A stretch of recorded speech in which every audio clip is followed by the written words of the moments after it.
And a very good morning to you. Welcome along to OTB AM this Tuesday morning, wherever you're watching us, bright and early, bushy-tailed and whatever else it is this morning. Welcome. We have lots and lots to get through on the show today. Max Darcy is going to join us in studio a little bit later on to talk about just how many people are actually interested in watching women's sports. It turns out Ireland is not a bad place to be participating in and watching women's sport. We're going to speak with Graham Hunter, head of Champions League action tonight, which is relatively routine, it looks like. Some of the stuff we can talk to him about, including Pep. And there's loads more as well, including a really interesting story about Michael O'Neill on the back of the Daily Mail today. And I guess the main talking point overnight was, well, Bradley Wiggins obviously gave a full hour-long interview to Dan Rowan where he basically asked the people of Great Britain to look in their hearts and believe him because he's a good guy. Mm. Is this Bradley Wiggins' Oprah moment? Yeah, that Dan Rowan as Oprah. They're different characters. Yeah, I don't think Dan Rowan's ever been nominated for an Oscar, but you know, maybe one day he'll get to that level. Maybe, like, you think about it, and Wiggins has kind of used this kind of the puppy dog eyes analogy. Really, is what Bradley Wiggins did yesterday, and it wasn't kind of a contrite. It wasn't contrite at all. It was, I've been wronged by a system that was initially set up to get me. I've been got. They wanted to get me. My own country people set out to get me, and they, to a certain extent, succeeded.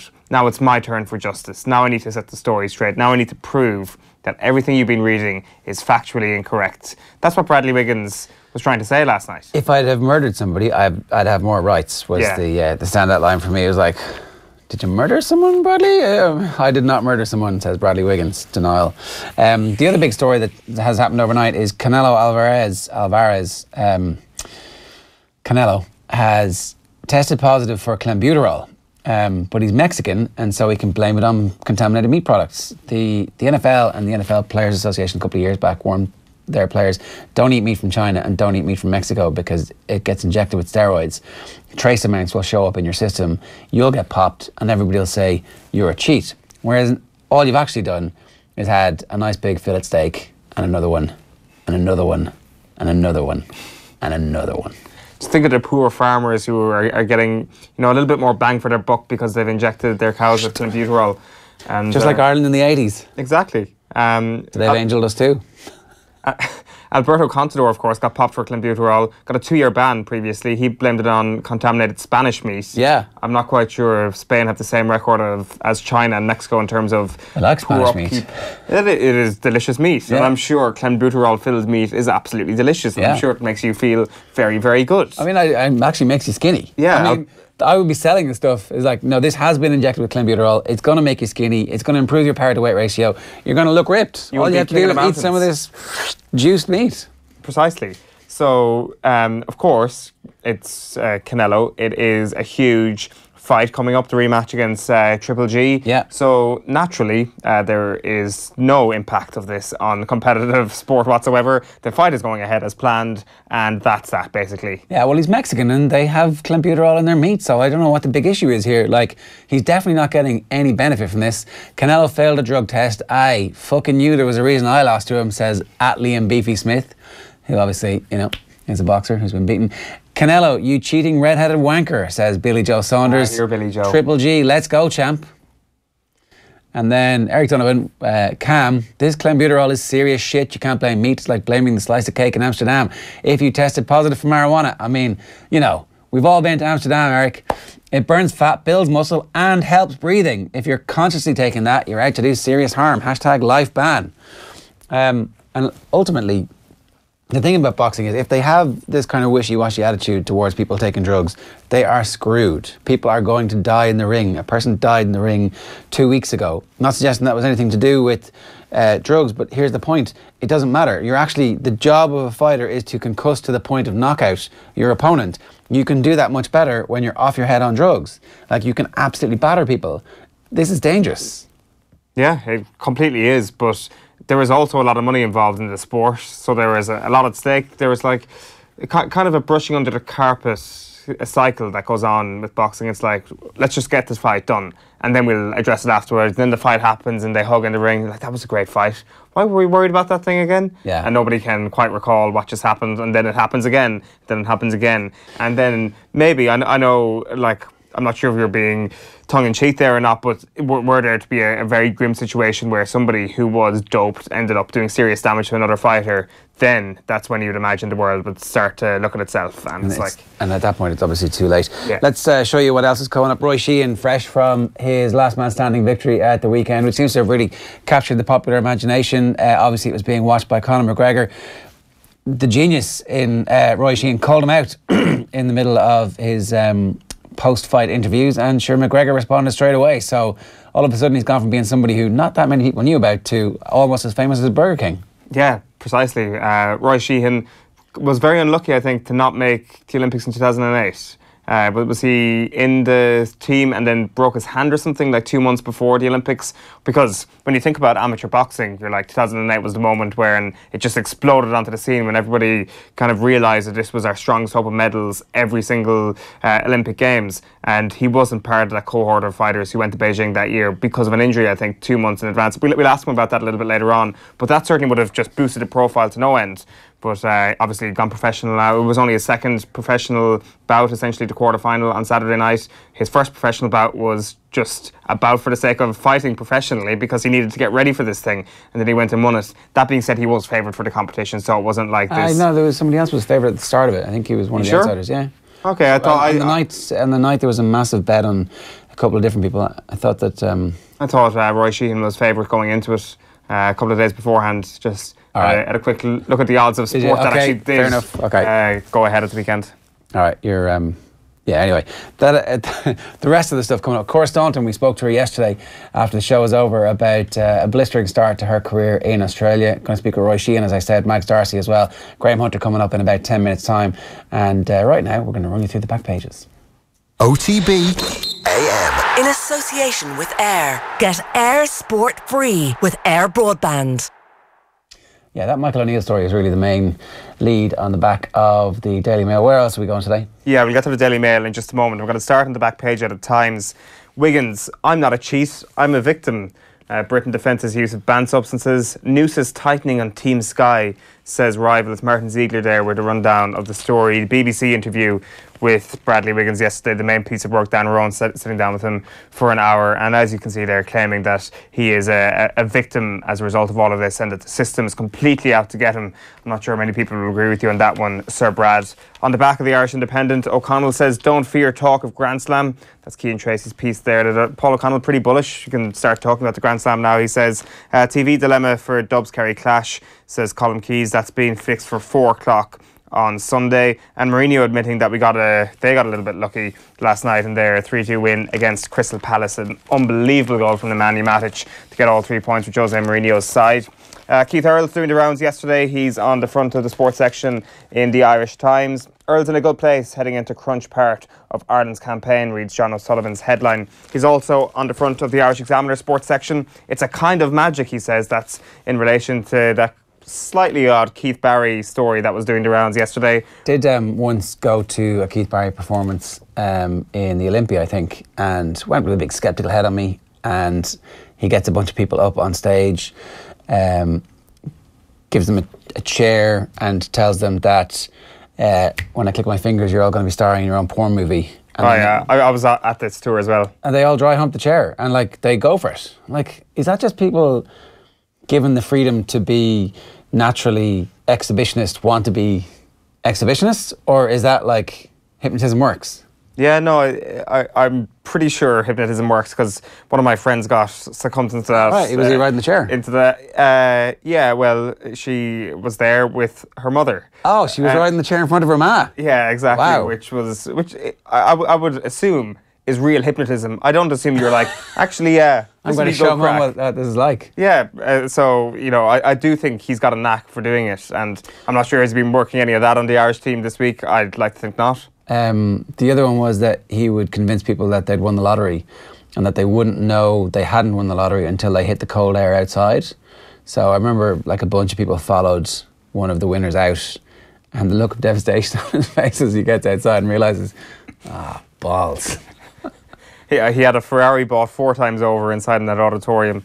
Yeah, it's an interesting one. So he's been in with the Ireland camp. Keith Earls talking about him. He's across all of the back pages. The last back page, for the time being for me, is this very interesting story on the back of the Irish Daily Star. Carl O'Kane writing floor in a row. This is a great story. Like, it really is. So basically what it is as we discussed this a couple of weeks ago, that in the GEA's National Games Development Centre, Dublin basically took all their equipment and ran away. They took the ball and ran home.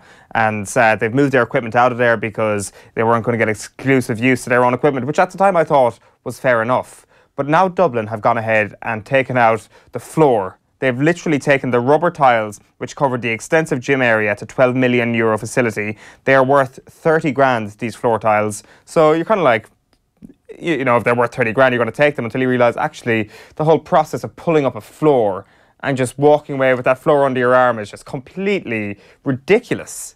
It is absolute lunacy. I like, there is this kind of sense of Dublin GAA territorialism over this Abbottstown centre now, despite the fact that it's in your county and despite the fact that you have to share it with other people. And the gym equipment, okay, maybe, you know, that's going to impact your performance, but it's a floor. Why are you taking a floor with you? What is going on here? It's an amazing story. It's brilliant work. And I would love to hear what the Dublin GAA response to this is. it's a bit crazy, isn't it? They took a floor with them. Like, at what point do you say, I've got such an ownership? Like imagine, like, I don't know, imagine if you were like, I'm leaving off the ball and I bought that camera there, I'm taking that with me. I'm like, okay, fair enough, if it's his camera. You're like, I also own this carpet. I'm like, hold on a minute. Hold on. And then you come along with a knife and you start digging up the carpet and you just walk away with the carpet. What if the carpet was loose, like it was just a rug? Because I think these are like little inserts that insert to each other, so it's not actually that hard. You just little jimmy up, and then what's going on here? I'm just taking my floor back. Screw you. But it's not every other county in Ireland. It's something to do with the. I don't think Dublin. Well, I hope Dublin GAA didn't walk in and was like, these floorboards look a little bit loose. I don't think it was a moment of opportunism. Just come away in my hand. I think it was like who are they trying to get revenge at here? Like, who's the victim in all of this? The people who are going to come in and who might have got used to that gym equipment previously. I don't know who they are. I don't know what teams they are. Everybody was entitled to it, right? The entire country. Yeah, isn't it? And let's face it, which GAA teams other than Dublin? Maybe Meath, Kildare, maybe teams around that part of Leinster. Yeah, I mean, Abbottstown's pretty easy to get to. Like, within an hour, you probably have about 1 million people. Yeah, it's like this time of year though, like I suppose maybe in this April club only month, instead of doing warm weather training camps, you know, let's go to Abbottstown for an afternoon. Let's have a weekend in the Clarion Hotel and let's go to Abbottstown. Junior footballers and Meath, I'm sure, would be only too delighted. So sorry, intermediate collection. Like, so to be fair, as I've said, okay, grand. You don't want your gym equipment being used if you need to use it to prepare for the Leinster Championship. But this is a floor. But do you not just, sorry, you can have your gym equipment, but you can have a timetable that says it's unavailable at these times, and they're the times that we use it. Yeah, I guess you could do that. Would that not be like an Excel sheet printed out even, if you wanted? Or you could have an app these days? Yeah, absolutely. There was definitely a way to work around the gym equipment, no question. But rubber tiles. Do we know what happened, really? Do we know, like, whose fit of peak has resulted in this falling out between Dublin GAA and the... is it the central body of the GAA that they've fallen out with? Or is it a separate organisation that kind of runs the Abbottstown strain of life? Well, there must, like... falling out is probably the key word here because, as Carl O'Kane points out here... Floor in a row. I mean, tab of the day, tab of the morning to you. Tab of the morning is floor in a row. But so the GAA, when they unveiled the new centre in Abbottstown in April of 2016, they did insist that it was a national facility for all counties and not just for Dublin. But then it later emerged that Dublin had purchased the installed gym equipment, believed to be worth in excess of 160 grand. So the Star reporting now this morning that the GAA plans to convert the replacement gym into an extended catering and eating area. So this isn't going, they're not going to just buy replacement gym equipment. Dublin have taken the ball and gone home and there is no ball. There is no ball now. The game of football's over. It's done. It's just going to be there for food. It's going to be. I hope the food is delicious there because you've got more space to sit down and actually eat it. So there's no floor, no gym equipment. It's going to be a concrete floor, and there's going to be people eating gruel or something in there. That's how grim Abbottstown is going to be as a result of this. Firmity. Racing Post headline: Festival ace Walsh fit for return to action this week. Ruby Walsh probably going to be ready to return at Cheltenham next week. 56 festival winners, top jockey 11 times, including the last 5 years, and he's been riding out for Willie Mullins this week, so good news for him. The back of the Daily Mail: Marvel Matic last gas rocket steals the points. Right, sorry. I'm fumbling over that because the real story here is O'Neill accuses FAI of targeting Catholic players. This is a Philip Quinn story. Michael O'Neill is irritated with the FAI for targeting Northern Ireland players from a nationalist background to switch allegiances to the Republic.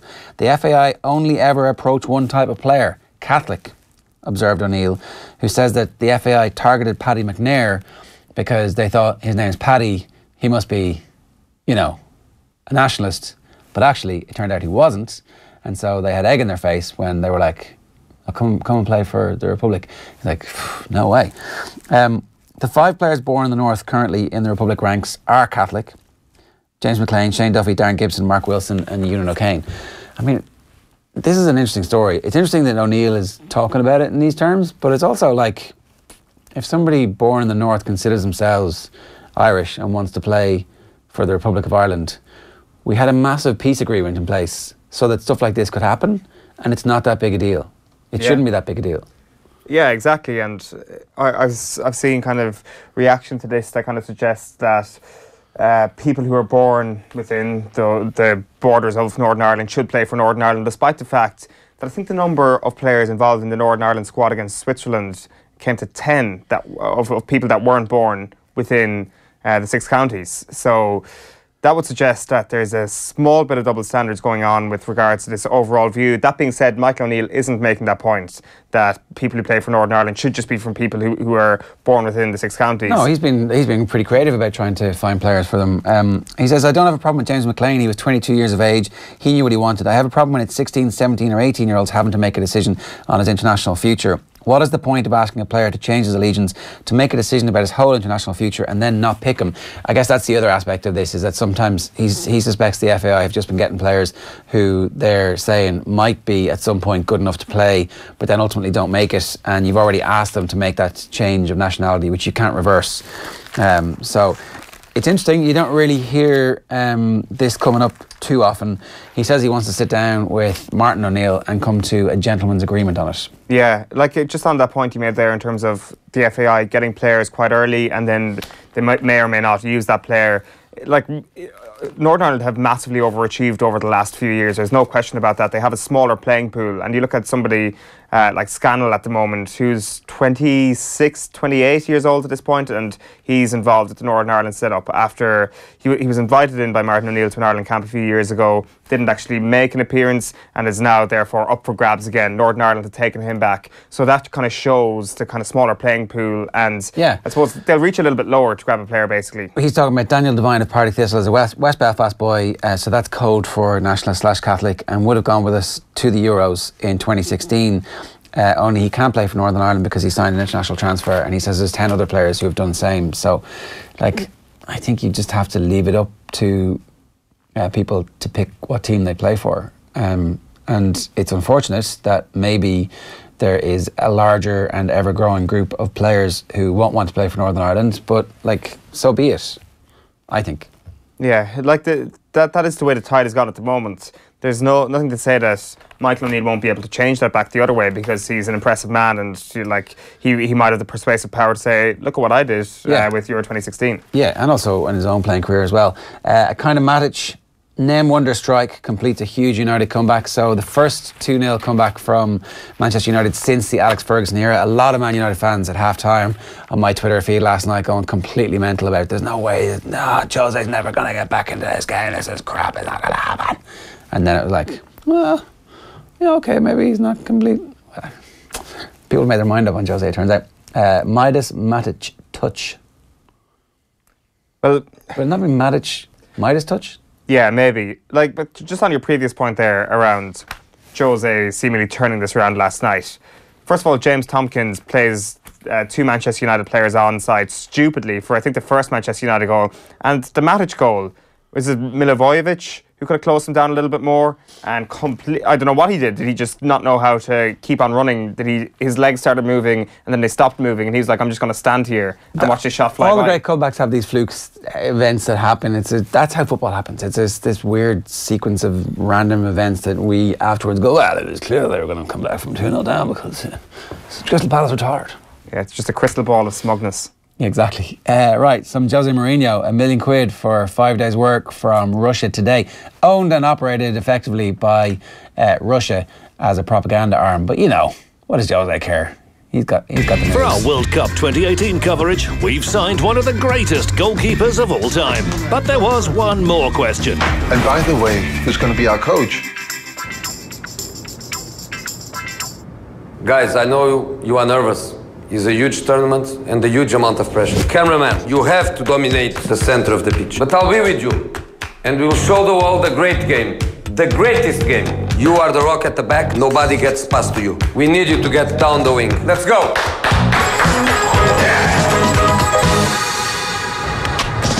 Hello, I'm José Mourinho, and I'm really happy to join the RT team for the 2018 World Cup in Russia. Meet the special one. Come on, drop the cliche. Meet José Mourinho, the RT team's latest addition. Make the letters bigger. Is that any better, José? Good.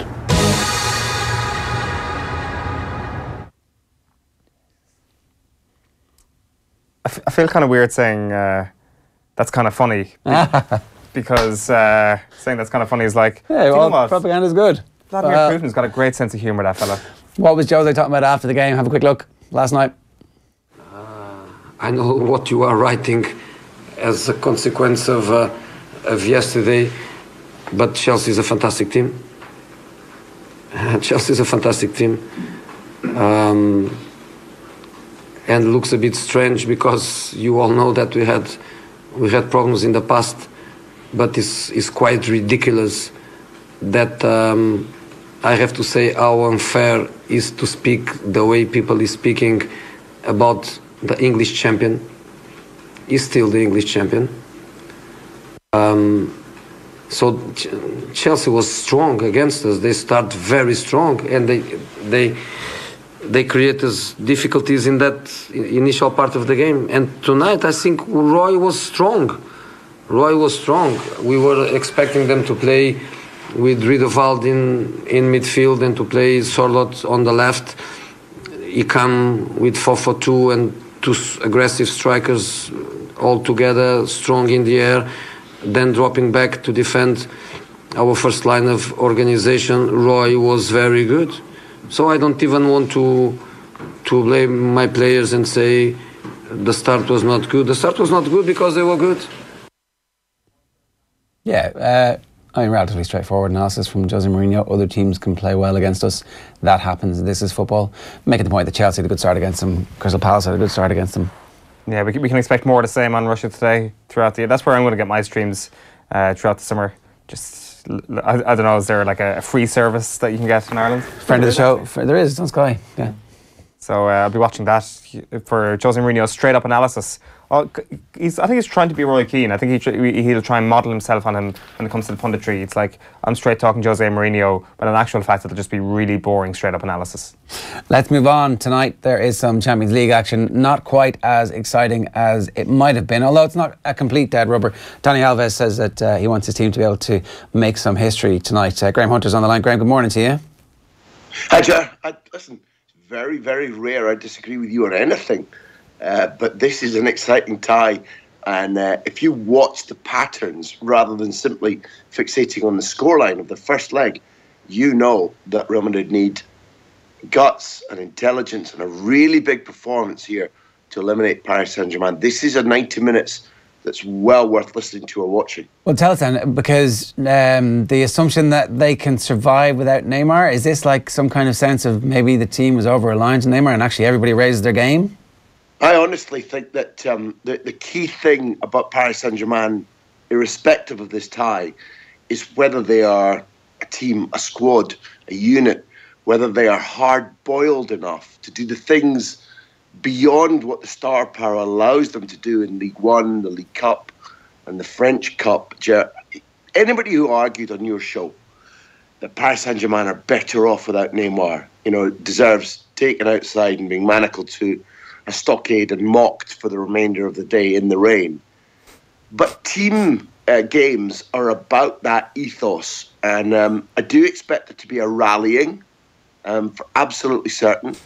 Neymar played in the first leg, and while he was exciting and while he created chances, they still lost with him in the team. I absolutely expect this to be a test of mentality, a test of fitness for Real Madrid, because if we focus only on Neymar's missing, Mbappe has been a tight decision about whether he starts or not, then we ignore the sort of split elements in the match. Real Madrid have come on to a game, and they've come on to efficacy in front of goal, but they're going to have 2 or 3 players in the 11 tonight who are very tight in terms of being able to make it, one, Ger, and secondly, last the pace. That's Marcelo, Kroos and Modric. I'm absolutely sure that 2 of the 3, probably all 3, will start. It's definitely the case that Kroos and Modric were anticipated by the doctors and physios not to make this match. So I'll take your Neymar point, which is logical to say. If you rob them of their most expensive star, their most made star, because Neymar's been the course in the Champions League and in the Olympics, he knows the final miles about winning, getting over the line. Okay, he's gone. But if that team unifies and works harder and makes fewer mistakes than they did in the first leg, in a home atmosphere where they're used to winning, where they beat Barca 4-0 last season, and then you add in the factor, let's say Madrid fade. Let's say it's a mistake to put faith in 3 players, Kroos, Modric and Marcel, for their experience when they're a little bit undercooked fitness-wise. You've got a contest here. I mean, I don't deny that on their birthday, their 116th birthday, I don't deny that as when the draw was made, my backing goes to Madrid because of their know-how of getting through tests like this. But guaranteed, am I 100% sure? No. I see Miguel Delaney in the London Independent today was comparing this to the Ewing theory, and there might be something in that, because as you pointed out there, that Neymar, or PSG without Neymar, is clearly not a better side, but they might just be a tad more effective. Like you are potentially then playing Kylian Mbappe in his best position, which is on the left-hand side. And Angel Di Maria is a real unknown quantity when it comes to potentially Champions League this season, because at times in the French League this year, he's been sublime. And I know he comes with a bit of baggage over the last couple of years, but there is this potential that Angel Di Maria could put in one of the all-time performances of his career tonight, and could surprise us all, really. I think you know already that despite the Manchester United era, Angel Di Maria has been to me a player of extraordinary skill, tenacity, somebody who does like the big moments, also a supplier. One of the things that's really true about him is that he understands the team ethic, albeit that he's been a star in his time, albeit that he has sublime individual qualities. He does look for the team ethic, and I would anticipate that. You put your finger on it. Right now, Di Maria feels at home. He feels on top form. He does bear a grudge about how some parts of Real Madrid treated him. He's friends with some of the players, but undoubtedly, and I know this because he's spoken about how he felt that Florentino Perez didn't give him the whole picture, didn't give him his whole faith, that he was undermined. It's the same thing as when Madrid were about to sign Gabi Milito, and Florentino Perez took a look at and said, listen, an ugly mug like that isn't going to sell shirts. Pull the whole deal. Right throughout his time, because he looks like one of the Bash Street kids. Poor old Di Maria never felt that he was loved by the guy who runs everything at Madrid, Florentino Perez. Now, let's go beyond that. His ability to supply Cavani, who is right now probably the world's most potent goal scorer. He doesn't compare to Ronaldo or Messi in terms of star power, individual ability, proven trophy success either. What he does bring you is exactly the type of thing that the Real Madrid defence don't have to cope with in Spain a great deal. And if Di Maria is supplying Cavani properly, which if we're being honest, although there was a combination Cavani-Neymar for Rabiot's goal in the first leg, what hasn't been proven yet under Emery is that Neymar-Cavani as a duo is going to be particularly prolific. Individually, they're firing on all cylinders. PSG is the world's leading scoring side. But as a partnership, I like Di Maria Cavani very much indeed to threaten Ramos Varane at the centre of the Real Madrid defence. I go back to my theme. This is going to be a cracking tie. Does it make the case, though, that they haven't purchased particularly well if your big investment is Neymar and we're saying that they actually have a chance of beating Real Madrid 2-0 or by 3 clear goals tonight at home, that like this project hasn't been well thought through? Ger, the easiest way to answer that is to say that Patrick Kluivert was the director of football last season. There you go. If you want to direct a project with vast sums of money, and you want to accelerate the type of football intelligence, football hard-nosedness, that you want to be competitive beyond the flat track upon which you're a bully, you need sensational know-how. I don't think that the owners at Paris Saint-Germain yet are fully switched on in terms of how hard the task that they've set themselves is. You don't simply buy your way to success. Money is the answer to getting great players, but it doesn't bring you the DNA. And if you look at the way in which they're still ultra reliant on either Thiago Motta in central midfield, who's at pensionable age, extremely good competitive footballer, treble winner, but the wrong age to be facing this knockout tie. Lassana Diarra bought in an emergency at Christmas to fill in central midfield if it's, for example, not Motta. They forced out Matuidi because of financial fair play, because of who they wanted to buy up front. Matuidi would have been the absolute pinpoint perfect player to run Modric and Kroos around the park, hound them tonight, and he's not there. The football intelligence, the construction ethos that you're talking about, I think has been wanting a little bit. I didn't really approve of, although Unai Emery is a proven European trophy-winning coach, somebody who I like listening to, like talking to, and respect, I thought his first leg decisions weren't terrific in terms of how he treated, not just dropping Thiago Silva, but the impact that was likely to have. He's now reliant on him again in central midfield with Marquinhos, who I believe and hope, for the quality of the game, will also be fit. So, not just about this night's tie, Ger. In general, your point about has this vast sort of gold rush project been managed at the absolute epitome of football intelligence in its construction, in how long they think it's going to need to be European level?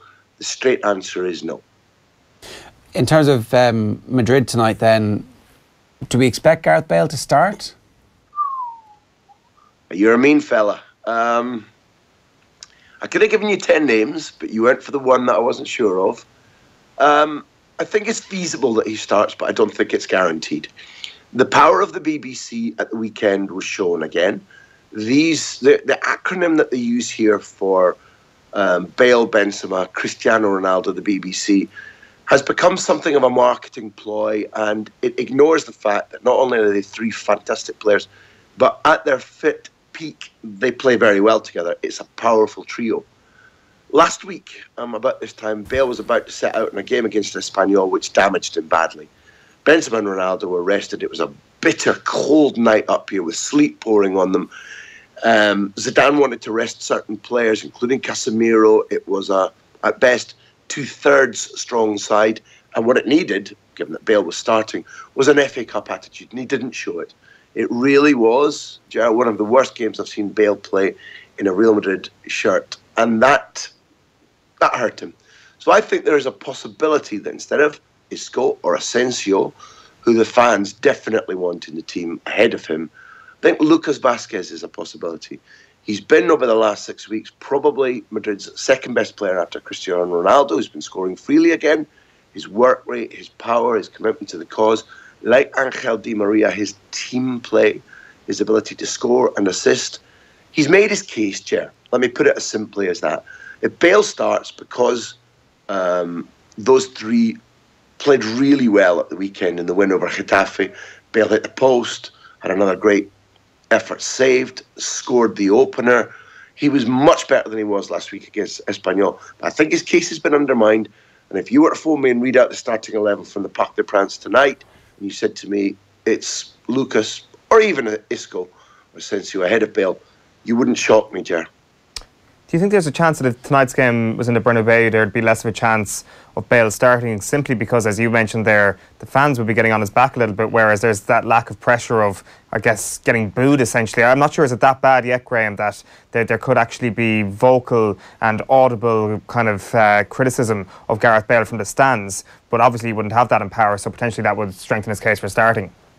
Yeah, he doesn't have to put up with, or probably wouldn't understand, the ooh-la-las or the sacré bleus. You make a point that the atmosphere is different. And again, you're dealing with a load of debt there, because you know you're speaking to somebody who has been not defensive of Bale, but actually aggressive and on the attack about some of the utter cack that's been written and broadcasted about him over here. Because over the years, while he's been playing well, while the relationship with Ronaldo has been at best cold, while he hasn't learned Spanish, and while Madrid, at least on 2 occasions, have tried to ship him out to Manchester United in order to generate cash, the media have joined in a let's mistreat, let's give a bad name to Gareth Bale. And when you look at how he's performed generally over the years, including the majority of this season, I think his work rate, his success, his quality, his ability to appear in big occasions and score or make has been first class. He merits the trophies that he's got. 3 Champions Leagues. Yes, tonight is a Gareth Bale game when he's fully fit, when he's fully on form, where his head is in the right space. Gareth Bale is one of those players who has been given absolutely everything to be one of the world's top 6, 7 dominant footballers, except occasionally in certain circumstances, that absolute ruthless winner's mentality I'm not certain about. And I go back to my point. He doesn't approach this game on the absolute best form or having absolutely convinced Zidane. And the phrase that Zidane used, it's better you get his opinion than mine.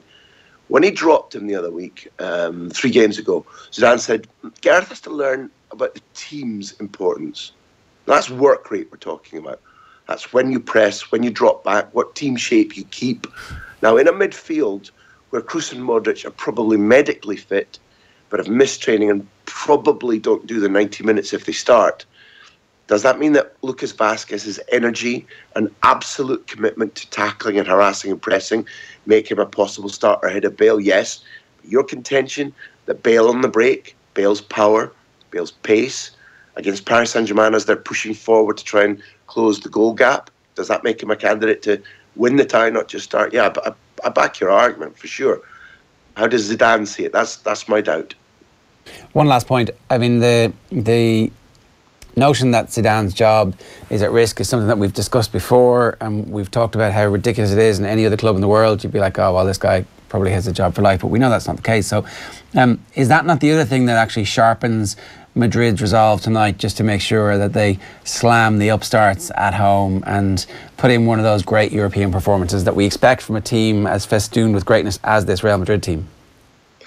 Well, yeah, you've matched 2 things. I think you've got half an apple, half an orange there. Because certainly the players, almost to a man, with maybe 1 or 2 exceptions, really, really adore Zidane as an individual, enjoy having him as a coach. You didn't need to allude to the fact that he's an 8-trophy man in barely 2 complete seasons. So I buy your answer that the players will give something for Zidane, but it's a different scenario, Ger. Number one, effectively, in terms of Real Madrid's judgment of their goals this season, if they go out, their season finishes. Yes, they'll have to fight to make sure that they're 2nd or 3rd, not 4th, and that the Champions League is a guaranteed feast for them again next season. But more importantly, I think that it's worth pointing out that this is what they do. This is the Champions League. I continuously use the phrase Pavlovian because they absolutely believe that this is their trophy, this is their territory, that they must win it. So while you do it for Zidane idea is good because he's not just a legend. They like daily training under him. They understand him. They respect him. You can see it in their big performances right across the 2.5 seasons that he's been in charge. Even when they're beaten, you know that they haven't gone, we're trying to get the coach out like they did under Rafa Benitez. But this is their trophy, Ger. They want to be the only team that has won the Champions League 3 times. They don't want their season ended on their birthday in early March, not even mid-March. Boy, oh boy, it is an all-or-nothing game for Real Madrid. And while I can't guarantee you that they're worth your €5 to go through, they're my bet to go through, because this is what they do. Yeah, no, exactly. One last thing before we go. We have a picture of you right here in the office with our own Kevin Caban. Looking sharp. Yeah, well, it's all very well praising it now, Ger, as the sun shines in my eyes and try to give you a better angle on the camera. But when I asked if I could move in, because it's a lot nicer than my apartment, your studio, and you brought the bailiffs and you shifted me out with security. Look, it was kind of you to offer us the facilities, but the real thrill was getting to know Kevin still better. You know, because he's on your show so often, the listeners know that we're talking about a guy of substance and intelligence and achievement, whose opinions on all sports, given how big a GAA man he is, are worth listening to. My respect has gone up and up for him. As a footballer, I loved watching him. He was my kind of guy. Total energy, athleticism, winner's attitude, and a solid top-level career.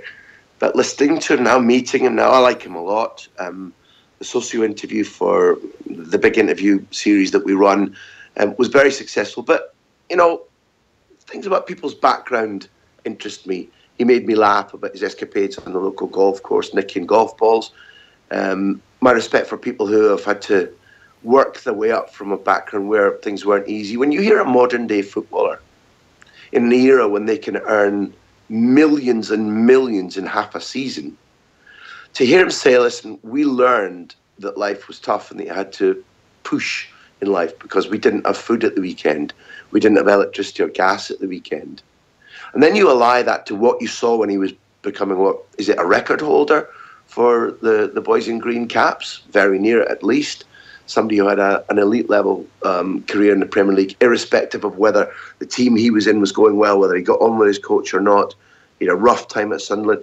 That grit and determination that adds to his ability and his intelligence. That's what maybe you keep coming back to when you have him as a colleague. And it's certainly why I wanted to interview him. I think we're talking about a substantial, bright man who I like. But the series of podcasts we do, and the reason he's on Off the Ball, is that when he shares his experience, when he shares his vista, he makes us all sport brighter. And I think that's what it's all about. We all enjoy our sport. It's really pleasant to watch it with somebody helping us understand it differently. Graham, great stuff. I hope everybody subscribes to your Patreon and gets a full download and listen to that as well. It's Graham Hunter giving us some thoughts on the Champions League, and our own colleague Kevin Caban as well. As ever, if you want to get in touch with us here, you can tweet the show at Off the Ball. And just a reminder, OTB AM is brought to you this morning with Air, the home of Air Sport. Get amazing live sporting content free with Air Broadband. We were talking a little bit earlier on about Keith Earls and Keith Barry, and what a happy couple they make. Here's Earlsy talking about Baz, is it? Well, I've obviously been relaxing a bit as well, and as I'm getting older now, I'm trying to find out the 1% between diet and stuff, and I suppose the psychology side of things as well, and the visualisation. I've been working a bit with Keith Barry as well, so just trying to get them 1%, which seems to be working. And what's Keith been able to do?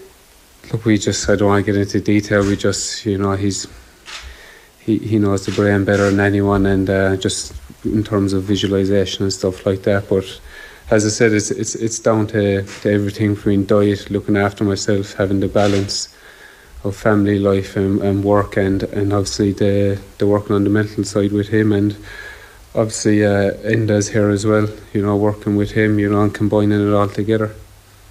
Does Keith Barry work with schools? I think it's bits and pieces. Look, I don't want to. I don't know if Keith's comfortable with me saying that, so I don't want to get into detail about it. But it's something I really enjoy working with him. Yeah, it's funny how Keith Earls wasn't sure if he was supposed to mention it, and then mentioned it anyway, and I was like, oh, I'm going to stop talking about that now. But no doubt Keith Barry's absolutely delighted, and I'm sure he's going to be getting requests from a bunch of other people too. Now, Mags Darcy, good morning to you. How are you doing? Morning. We're here to talk about a survey that Liberty Insurance have done around the launch of Women in Sport, the next chapter in Croke Park.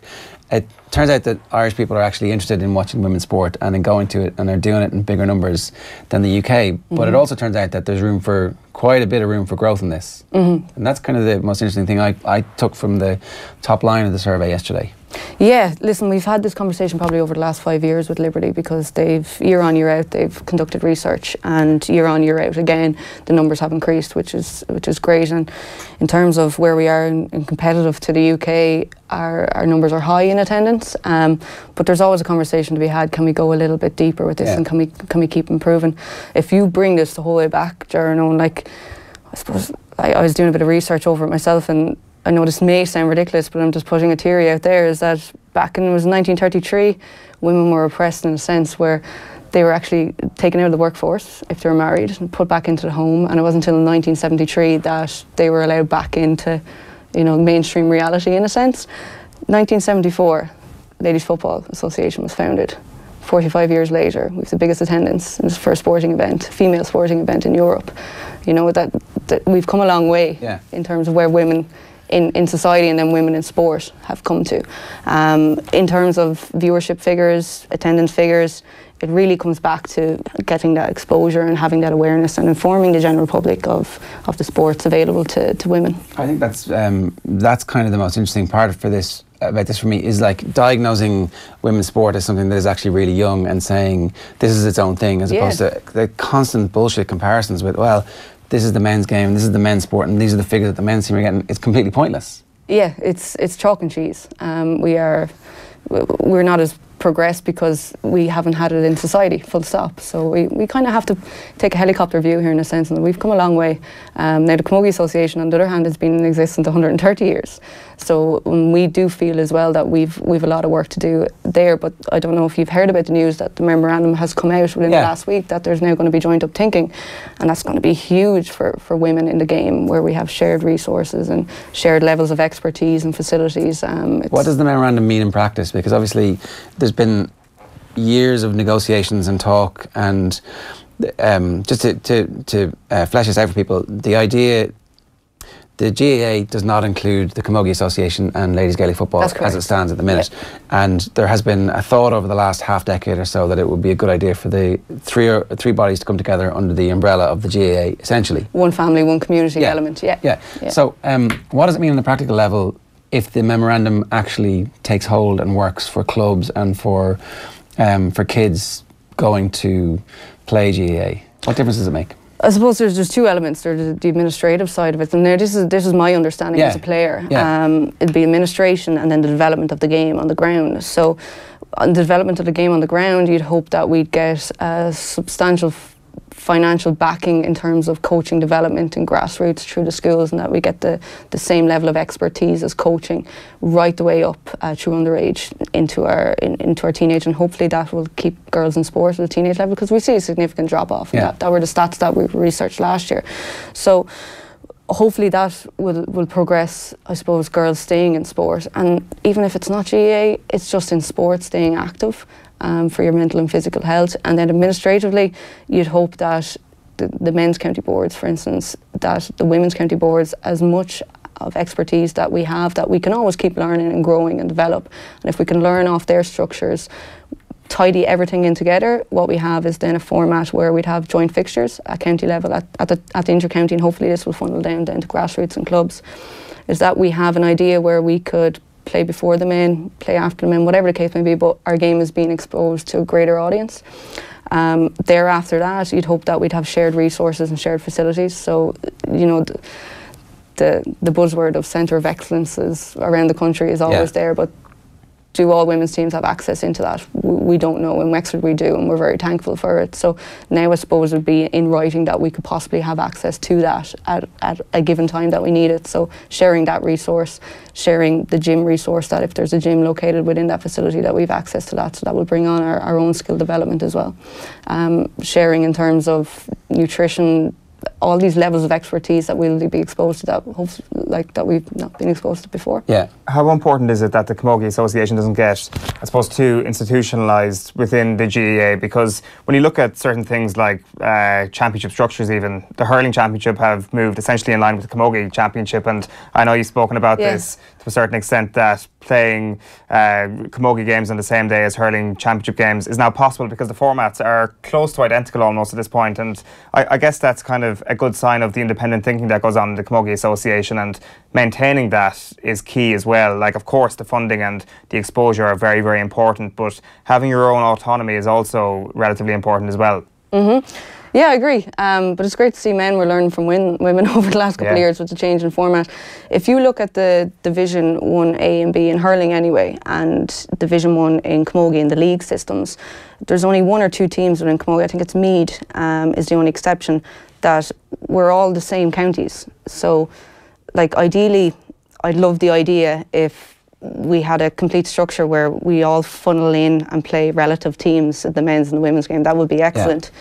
But there has to be a lot of joint up thinking for that to happen. This is a new step. Like, I've been advocating the collaborative thinking between men and women's organisations probably really since within the last 5 years anyway, because I can see a mass difference. So I've been advocating this, and all of a sudden, you know, they've come out in the last 2 weeks and said this is something that we're going to pursue. So we have to start the conversation somewhere. Yeah.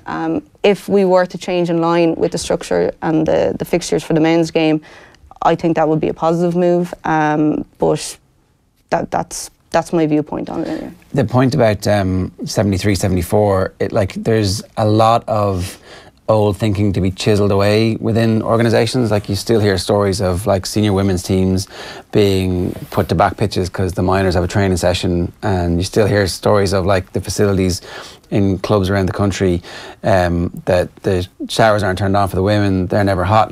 And you actually hear it at inter-county level as well. Yeah, and I've witnessed this only about 6 weeks ago that happened as well. But I don't think it's done intentionally. I think it's just an unsubconscious thinking, is that the girls aren't included in our organisation, and we've never had a responsibility to be ethically or morally reliant on them. For example, like, until this memorandum is signed, the GA can actually smoke out both women's organisations, close the front gate and say, you're not coming in on our pitches, you're not coming in to use our changing room, you're not coming into facilities, and they've every right to do so. So until that is put in writing that we've access across the board, only that's when we can improve our own standards within the game. Yeah, okay, so that thinking gets wiped out, or there's no excuse for it anymore if it's coming from the top down. Yeah, if it's because it feels like a lot of stuff comes from the bottom up as well. Like, you go to training sessions for the nurseries, and like, in a weird way, I don't know about the whole separating the boys and girls at 4, 5, 6 and 7. I always feel like they should play together up until 9 or 10 when it becomes impossible for them to play together. Yeah. That kind of freaks me out a little bit. I don't really know why as a country we do that, but we do that, and that seems to be the tradition. And it seems like it's kind of almost we're still separate organisations eventually, so there's no point in getting them together at some point. I don't know about you when you were playing younger. Like, did you have girls on your team when? Is that a no? Tommy says up to under 14. Up to under 14, yeah. So we would have played against teams that were actually mixed. They would have beaten us. Like, we weren't great, to be honest, but. So for me, I would have played with the boys up until under 11, under 12, and I probably only recognised that I was different until it was May 1999. Ryan Giggs took off his shirt celebrating the goal winner in the FA Cup semi-final replay, and I wanted to emulate that. So I went out to the schoolyard the following week and was like, right, this is my moment to shine. Down the wing, cut on in, nice slide pass into the bottom of the net. Obviously, the only girl playing on the team. I was just out kicking about, like, went to take the shirt off, did the whole thing, and then realised, this isn't right. Quite possibly, this is not good.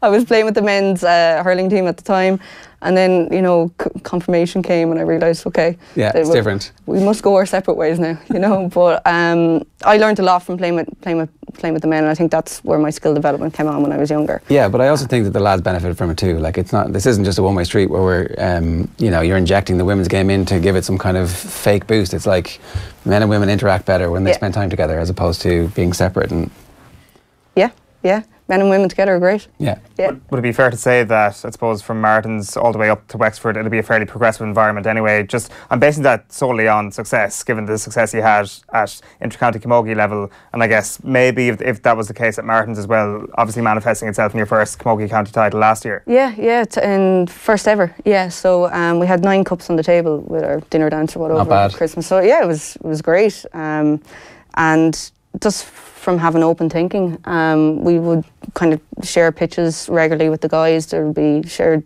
dressing rooms nearly to an extent. Like, it's just a very open doors policy, and that comes from the top down as well, with our chairperson. It feels to me like the biggest area of growth is also making sure that women feel comfortable watching sport. That there's like I think it was only 30% of women in the survey said that they're actually interested in sport, which doesn't really tally with worldwide figures like at earlier stages. I think that research in the States shows that if men and women are given equal exposure to sport, they show an equal level of interest in it. Yeah, the women's soccer over there is a prime example. Is that the US soccer women's team probably has more of a followership and is probably more marketable because of their success, and people get behind them more because they've had more resources put into them than other countries. Like, it's huge parallels to that of the women's soccer team here in Ireland. So it's a real positive when you do invest, when commercially invest in a team, or when you invest in their development and stay with it and stick at it, that you do get results, and that's where the US women's soccer team has seen that.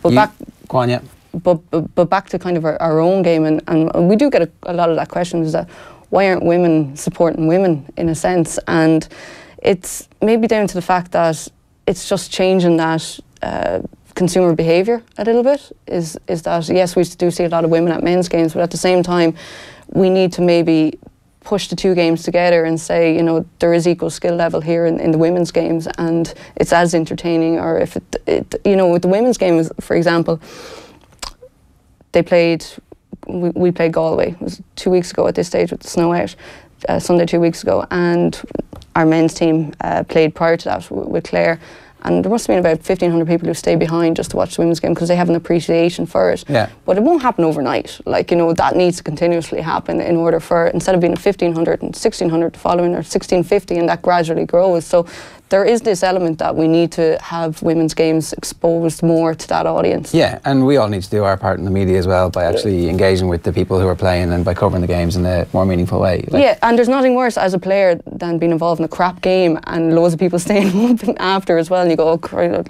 I wish this game was a little bit better, so people would kind of grasp it a little bit more. But that's sport, that's the nature of the game. You're obviously involved with the, well, not obviously, I don't think everybody knew this, but you're involved with the Wexford hurlers at the moment.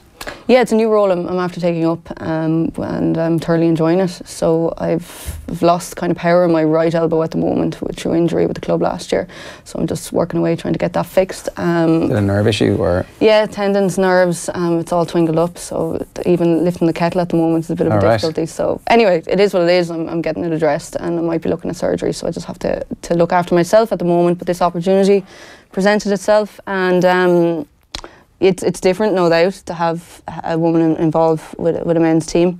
I'm kind of going, God, I didn't know Mags was a physio, or I didn't know Mags was a nutritionist, or I didn't know Mags was a doctor. Well, I'm none of those things, but I am a coach, and you know, I'm adding value, and obviously Davy wouldn't have me there if I wasn't. So you started out as a goalkeeper coach, is that right? Yeah, so I work with Mark and Connor in the goals, and then I do a little bit of group work and technical one-on-one work as well. So goalkeeping coach for Davy, obviously, I mean, he's not going to suffer fools gladly. This would be a field of expertise that I suspect that he's over, like, you better be good at this.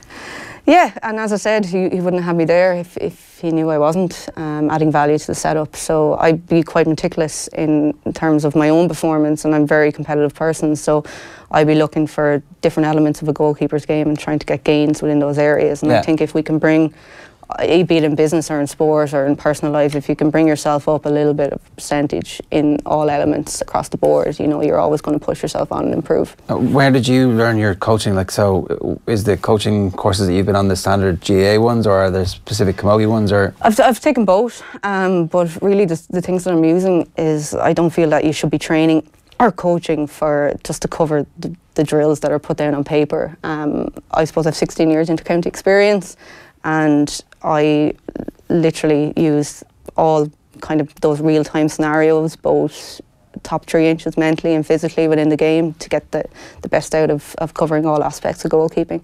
And we're doing okay. 9 from 10 isn't too bad this year in terms of the games that we've completed, both in a competitive fixture and external to that as well. So it's enjoyable. Davy seems to be a little bit calmer on the sidelines this year. I'm not sure if that's necessarily going to manifest itself once the games get a little bit more important. Is he a bit calmer behind the scenes as well?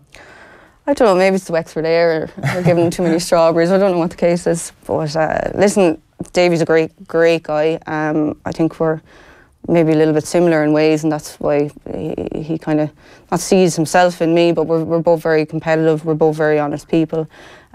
With Davy, he leaves no stone unturned. He just asks the players to bring out the best in themselves, and he provides everything else around them for that, in terms of coaching and facilitating them. So it's quite an honest and open environment to be in, and I'm really enjoying it. I have to say, I thought that there was a fairly good chance that Wexford were going the direction of Offaly as opposed to getting back up to the top table in Leinster. Over the last number of years, you just felt like players were drifting away, they were finding other things, the football team was beginning to rise, and you could kind of see this tension amongst Wexford hurling people going, do we still matter the way that we used to? And then the last couple of seasons has just been this unbelievable turnaround. How did that happen? I know it sounds corny, and it's not a get out clause, but it's belief. It's having someone maybe believe in you as a person, and then that comes out on the pitch. Winning is a habit, and also losing is a habit, and I wouldn't contrast us in any way to Offaly or whatever the case may be, but I've seen it in my own camogie career. Once you get in a rush, it's really hard to get out. You need maybe a change of environment or a change of personnel to reboost things. And I don't think it's just in sport, I think it's outside of life as well. Sometimes you feel like you just need a different angle or a different dynamic in order to push you on. And I think that's what within the last 18 months anyway, Davy has brought just a different way of thinking. And maybe that's affected the players' confidence in a way. Yeah, I mean, 60,000 at the Leinster final, okay, so the performance doesn't match the level of expectation, but that's a life-changing moment for a lot of people, right? Yeah, but like, when's the last time we've competed at a Leinster final? Rewind back to 2004 when Cody Bryan dropped to his knees in the goal when, you know, Jacob got that last-minute goal. Like, that was a fantastic moment for Wexford sport. And we're very passionate about our hurling down in Wexford, a very traditional county.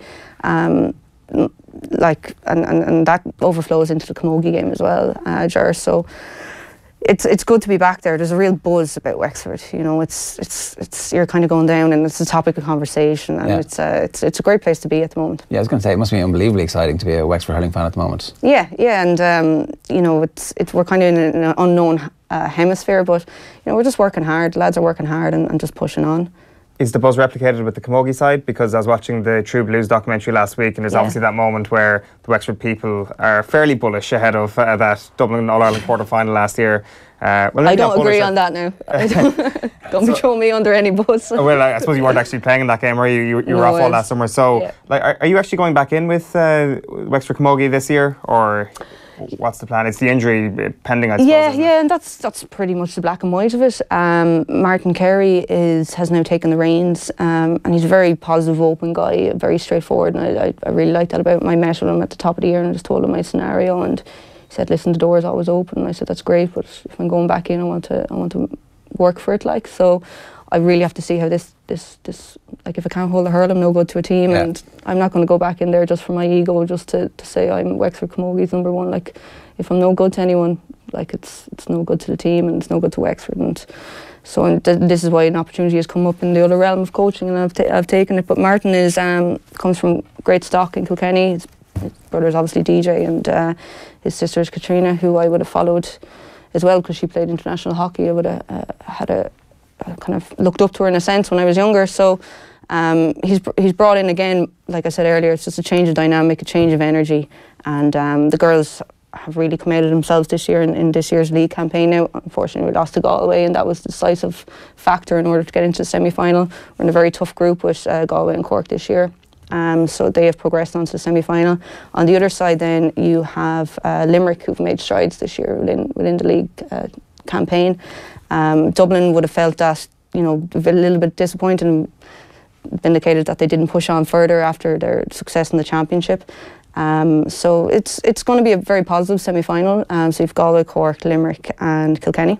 So it's going to be competitive. It's going to be streamed live on television as well, and that's again coming back to what we're here today to talk about, is to continue the narrative based on the research that Liberty is after conducting about exposing the game to another level, and social media and the backing of commercial identities and sponsorships is enabling us to do that. Yeah, so you're part of a panel today with Fiona Coughlin, Anna Kessel, Joy Neville and yourself, and Joanne Cantwell's doing the panel discussion. That's in Croker. Can people rock up this afternoon? Sure. Okay. Yeah. Give us a call. We'll check that out. We'll check that out and see if it's okay, if it's open to the public, or if it's. I mean, we'll definitely confirm that in a couple of minutes. Sorry for landing you.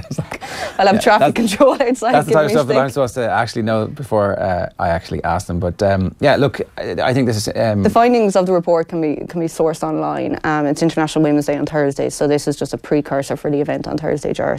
But this research actually over the last number of years has really helped to remind people that we need to change our thinking and that we need to be agents of change in this, as opposed to going, somebody else going to fix this problem, because they won't. It sculpts the conversation, and it just pushes it forward with hard facts. And in terms, we're not doing too bad in terms to our counterparts over in the UK about the attendance levels and the viewership figures. It's just, again, it's not going to happen overnight. We just need to start continuing the narrative, start continuing the conversation and kick on. Mags, great stuff. Right. Thanks very much for joining us. Thanks, Ger. Thanks for having me. We're going to talk boxing now. I think we've got Roy Sheahan on the line.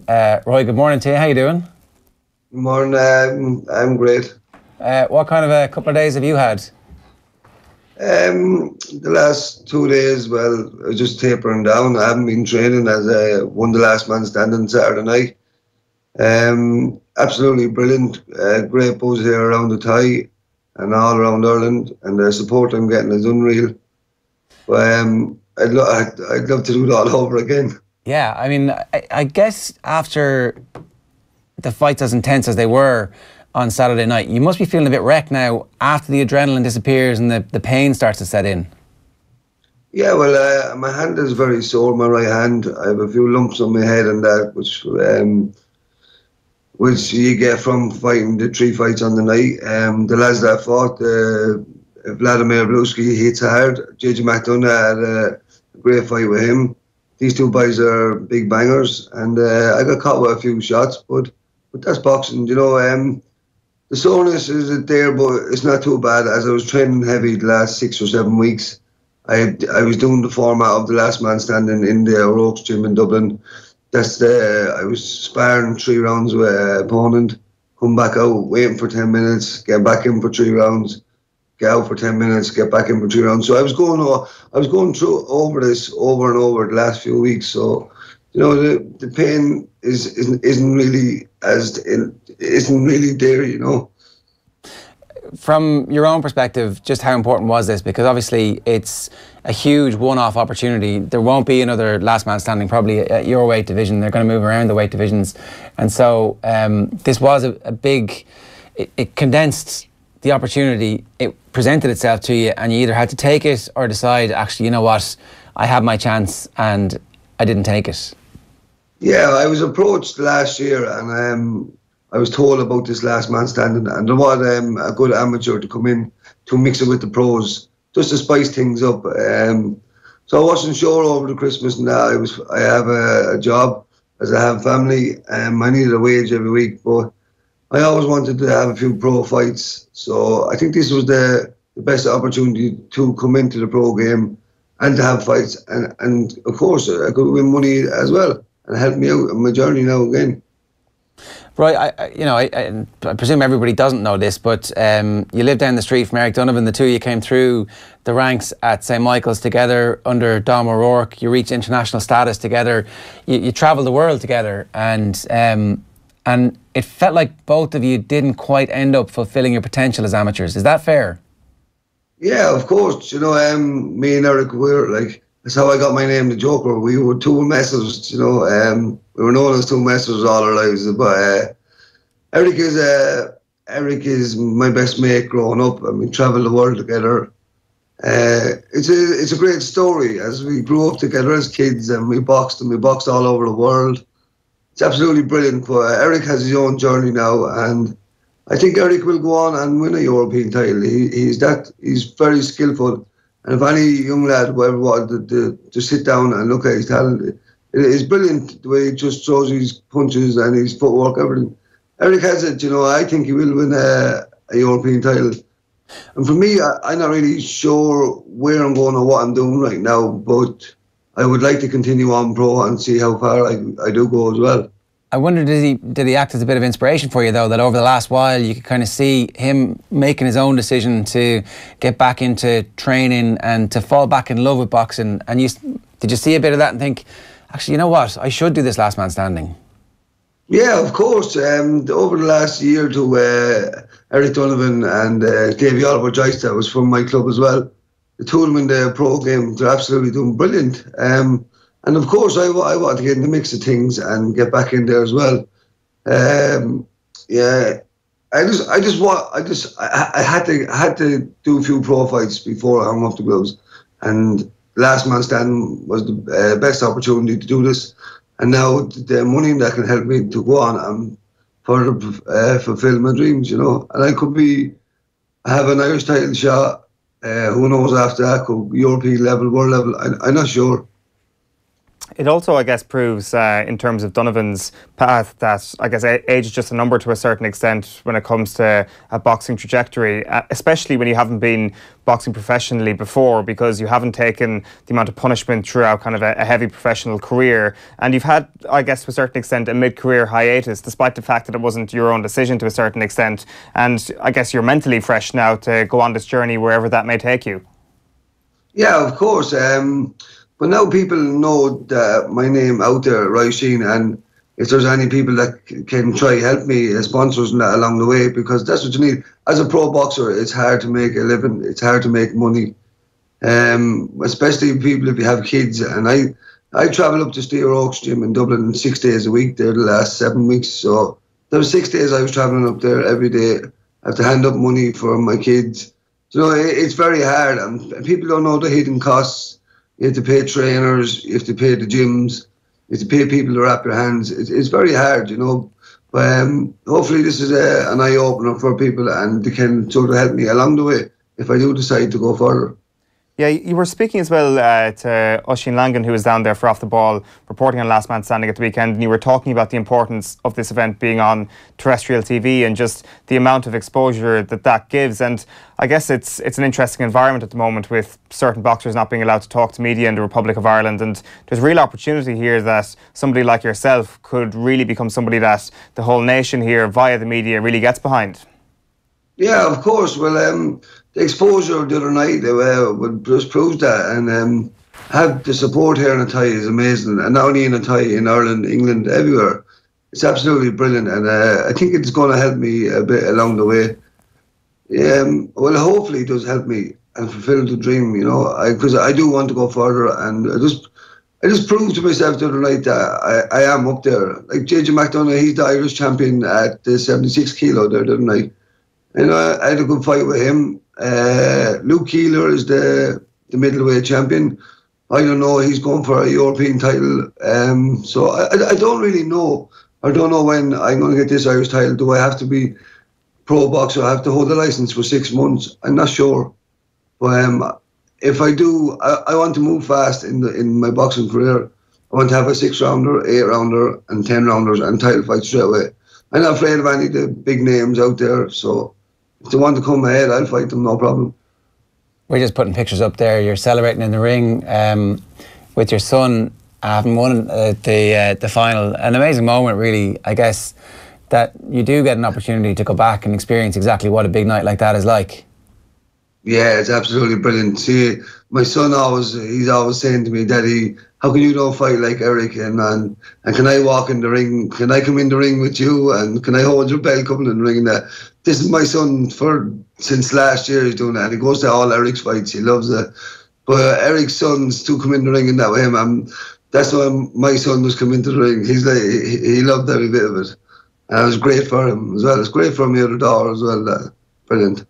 Tell me, have you settled on a weight? Are you definitely going to be a middleweight? Is that where you feel like your future is, or do you feel like you want to move up or you want to move down? Like, from a strategic perspective, what do you think is your best opportunity here at success?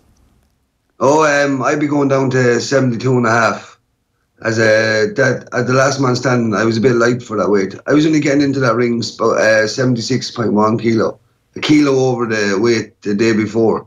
So the other lads would be getting in this ring nearly 80 kilo, and I was too not too small, but I'd be a big for 72.5. That's in kilograms, and that's the way I'd be going to be. And so, like, are you looking for a manager? Are you looking for somebody to kind of help you plot a course, or do you want to just do that kind of stuff yourself? Like, at least you have the benefit of watching how Eric has plotted his career and seen the level of progression that he's got to and how fast that has happened for him. Yeah, of course. When I have my coach I'm staying in the Stair Oak Stream up in St. Michael's in Dublin. Absolutely brilliant coach, and the surrounding, all the lads there, they're absolutely brilliant, every one of them. Great sparring, great training. Everything's just worked out perfect the last few weeks. And I have a lot more to work on in pro game. I'm just learning the last few weeks. I have to learn how to fight inside, middle distance, long distance. It's a different game than the pros and the amateurs, but there's a lot to learn. I'm going to be going over to England sparring a lot with Steve O'Rourke, as he has lads over there and that as well. But I just look forward to the journey now and sign over. I have to sign over, look for my promoters and sign over. So I'm not going to jump into that straight away, because I know the pro game, a lot of lads get messed around.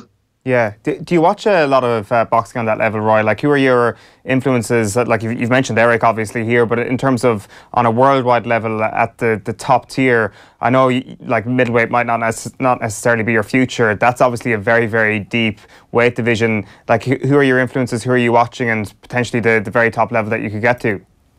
Yeah, well, Saunders, I like Saunders, and he's my weight. He's a very strong boxer, and he moves around. He's brilliant at moving. You don't think you have to sit down and watch him. He's brilliant moving. I like GG and Canelo. I like all of them, but I think Mayweather's the man. He just floats around the ring, you know what I mean? And he makes all these big lads look stupid, He's just brilliant the way he does it. I know people don't like him, but I just think he's brilliant just to watch. I think it's brilliant the way he just make lads miss and counter them. It's brilliant. Roy, obviously Andy Lee just announced his retirement very recently. You guys, obviously teammates, going all the way back to the very first session, I think, of the high performance unit, when Gary Keegan famously drew the line across and said, anybody who wants to be in the high performance unit, step across. You're one of the 5 lads who actually take that step and help to set the tone for the future of Irish amateur boxing. So have you talked to Andy about what might come next for you, and got some advice from him about how to navigate the choppy waters of the pro game? Yeah, Andy is a great mate of mine since I was younger. We travelled the world together as well, and he's one of the best boxers out there as well. And for any young lad to sit down and just look at him and just the way he boxes, he's unreal. And I'm sad that he's retired. I would like to see him have a few more fights, because I still think that he is world class, and I think he could still win world champion, or the world championship. He's just absolutely brilliant, Andy is. The high performance was a great opportunity for all of us, as we kept in Dublin. We got to travel the world, different training camps, Russia, Ukraine. We got to mix it with the best in the world, and it was a big opportunity, and everything worked out for us, and it was just brilliant. Was there ever a point when you were looking at Andy as a professional, thinking, I should be doing that? I don't really like. I went to a few of Andy's fights in Limerick, and I went to the Saunders fight, and Andy was in America for a long time. We were actually in Chicago, and he came over to the World Championships that time. I don't think I really wanted to go pro at that time, as I was winning a lot of things in amateur, and I was getting sports grants and that at that time. But yeah, of course, when Andy's doing so well, I always, as I said, the last few years there were Eric and Davy Oliver and Nakon Pro. I said I have to do a few fights, even if it's just a fight in Dublin, or just something to say that I went pro and I had a fight. But now I won the last man standing, and it opens the door for me, and who knows where I can go or for how far I can go now. I want to push myself, see how far I can go. We were chatting a bit earlier on, the Olympic Games in 2008, that was your main target, I think, when you were kind of at your peak, and you missed out on that. Was that through injury? Yeah, I actually broke my hand. I broke my hand in a training camp. I won the EUs in 2007. That's the EUs in Dublin. And I was sparring a lad in Italy in the training camp before the qualifiers. And I was only sparring with the one hand, my left hand, because my right hand, I was resting at that time. And in the last, say, half a minute of the 10th round, I hit a lad, a left hook, a Lithuanian lad, a left hook, and I broke my hand. And 12 weeks after then, I was training, I was just taking my time with training, but I was trying to get back for the next qualifier. And 12 weeks later, I broke it again off one of my club mates' head. So I was out for nearly a year and a half. And then the last Olympics there, I was fighting in Baku to qualify. I was in the last 16 of the Worlds. I was fighting against the last 8. And the same Lithuanian, I broke my hand off that time. He beat me in the qualifiers in Baku. But I don't know how he beat me. I looked at the fight over and over and over. And even the commentators on the fight, it's on YouTube, even says that Sheahan's hard done by. He beat me on points that day, but I feel like I was robbed that day. Is there kind of a sense of consolation from that as well, that you're not in the amateur ranks anymore? Because clearly you've outlined a situation there where you might have been done on an unjust level, and we've seen that famously in Rio at the end there with Michael Connell and the likes, with officiating like that. And to a certain extent, it's better in the professional ranks, and you don't have to deal with that anymore in the amateur ranks. Yeah, of course. You know, it happens all over the world in amateur sport. Robberies here and there. It's if you go to someone else's country, you're not going to get the decision, and it's not right. You know, it's not fair. Especially younger lads growing up, they're always getting robbed. You know, I think it's ridiculous, and it should never happen. There should be neutral judges brought in for championships or something like that. But I don't know. In the pro game, I think there's some of it does be happening as well. Controversial decisions. You know, it happens in all sports, but. I think it is a bit fair, and if it's on telly and that people are seeing it, so you can't really rob you as much as the amateurs. Right, what have the celebrations been like since you won Last Man Standing? I tell you the truth, they were quiet. I had a few drinks yesterday with my brother and the day before with my girlfriend and my friends and that, but I didn't go too mad, and I don't think I am going to go too mad. I think I'm going to go back training now today. It's on steam and go for a run, because I was comfortable the last few weeks training and I was kind of routine, and I want to keep that routine going. You talked as well about coming off work. You were working on a building site. Will you go back to work in some format, or is this it now? You're going to try and live the life of a professional athlete and get a fight sooner rather than later? Yeah, I was supposed to go back to work yesterday morning, but I don't know. See, I have a title fight, an Irish title fight, so I'm not sure when that is, if I have to hold a license for 6 months, but I think I'm going to stay pro. I'm going to sit down and have a talk with a few promoters and that, and I want them to push me fast. I want a 6-rounder, 8-rounder, and get up there 10-rounders, and I want to fight some of the big names first and see how far I can go, because I want the title fights to help me along the way as well. And I know I'm able to. If I put in the training, I will be able. Is there anybody other than Conor McGregor you want to call out then? No, Conor would be a great fight for me. I'd love to fight him, no problem. I'd fight him with his 4-ounce gloves, no problem. But in Ireland, so if there's a title fight, is there anybody that you think, you know, that would be a great fight in Ireland that we might be able to make at the moment that would actually catapult you and be another fight that maybe TG Carr could show again, because it seemed like they got bang for their buck as well? Yeah, but there's loads of talent at the middleweight in around my way in Ireland. There's absolutely brilliant lads. You know, like Conor Kyle, Conor Kerr, Jason Quigley, Fred O'Malley that was supposed to go into these championships. There's I could name out about 30 lads, you know what I mean? Chris Blaney there as well, he was in The Last Man Standing. JJ, all these are all, but I think JJ is a bit, I don't know, heavy for me, but there's just there's unreal talent out there at the middleweight division, and that's what's going to make it exciting in Ireland. Yeah, great stuff. Mick Conlon's been in touch on Periscope to say, go on, Roy, haha. So it turns out that the entire boxing community has been delighted for you, and that only happens if you've been knocking around and earned your stripes. So congratulations, well done. No problem, thanks very much. Yeah, Mick Conlon is a great mate of mine as well. We went to Philadelphia and that together. He's absolutely brilliant, and I think he's going to be the next world champion too. For sure. Roy, good man, thanks a million. Thank you, lads, thank you very much. Definitely one of the best boxing towns in the country. Well, yeah. If not the world. Yeah, I like that street is one of the best boxing streets in the world, it turns out. It just turns out, like, I'm not sure what your location is to that geographically, but it seems like there could have been a terrible trio or something. They're just waiting for one more accomplice to get in there, Ger.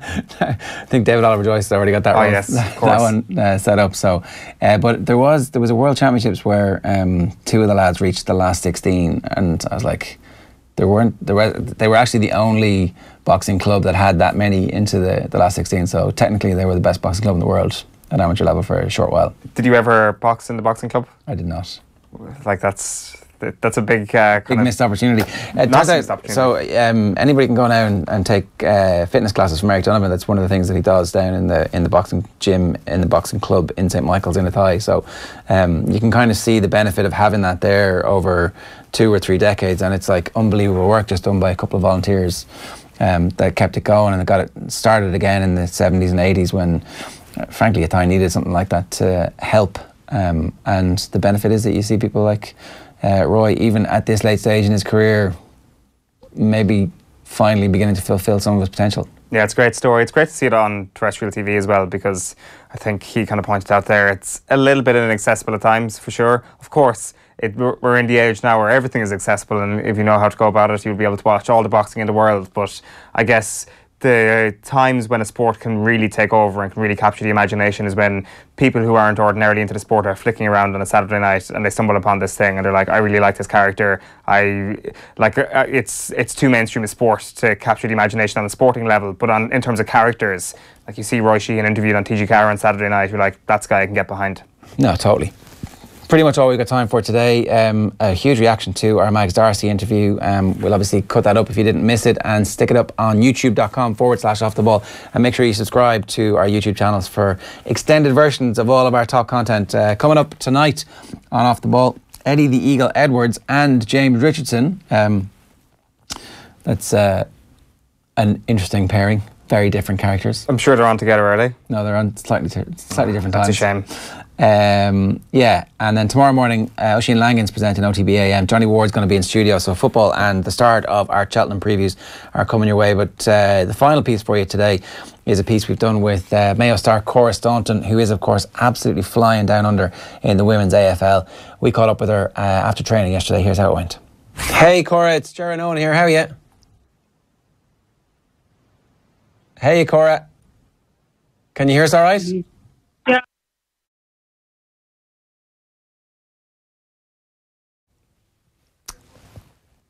There you go. There you go. Great interview, Ger.